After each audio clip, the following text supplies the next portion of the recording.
Saya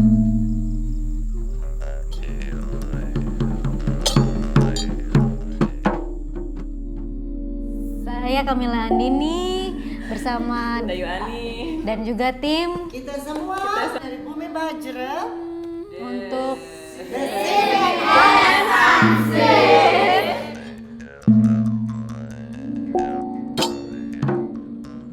ya, kita tahun lalu mulainya sekitar Maret. Kita udah mulai bicarain dari Februari ya sebenarnya, tapi mulai latihan Maret sebelum juga ke Melbourne aku ya buat Asia atau apa gitu.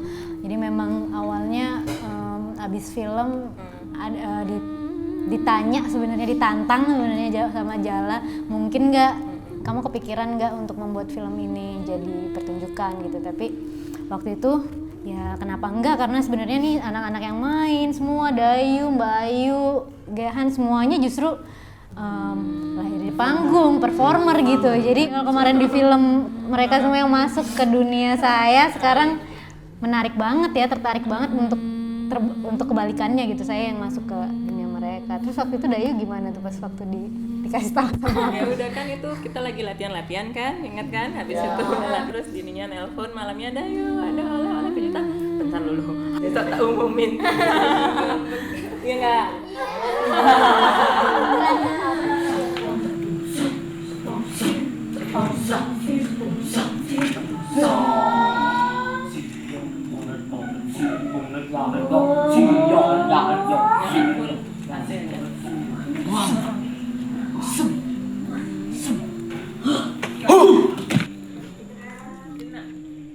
Memang dari dulu juga kita punya rencana untuk bikin karya kan, entah teaternya atau filmnya mana dulu. Jadi kita proses memang lanjut terus sampai Dini berkabar. Terus anak-anak gimana pas denger?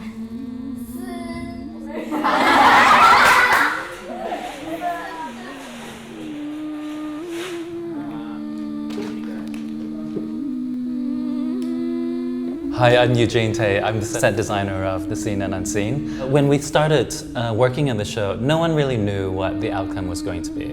It's not like, I had a really specific design in mind. I think in the end, the collaboration between the cultures and between the countries and the different teams was really wonderful because it's been a really extensive process. It's been like a year in the making. And I think initially it was sort of like trying to understand how things work here and understanding the culture, which is really important. I kind of like sat back and sort of watched and sort of understood, asked a lot of questions.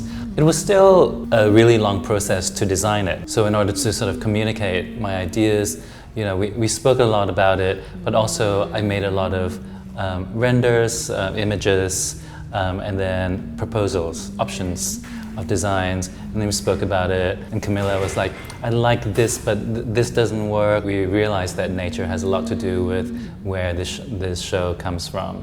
So in the end, it became a really tangible and natural. It can't seem decorative. It needs to sort of be very real, and for the performers to interact with the set.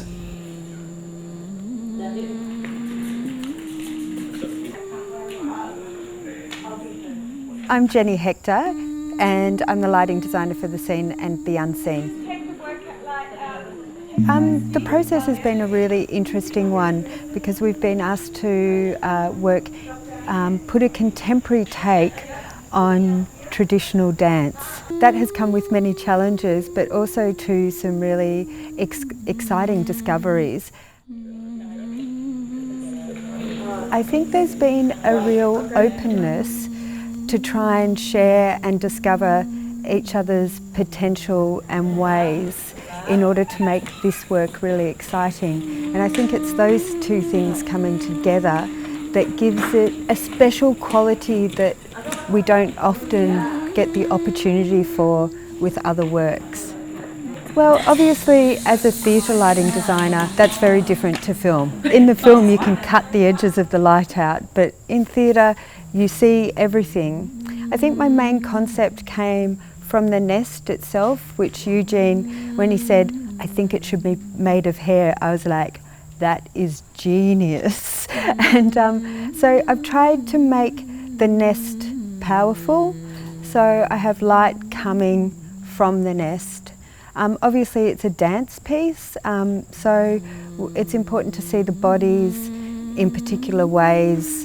Yeah, and then it was a very initial response that I had about a horizon line and the way to delineate between the seen and the unseen. And I'm really excited with how that works. I think between the hair, which is so natural, and the horizon line, we get that juxtaposition between what is contemporary and what is traditional, which we're seeing in the work as well.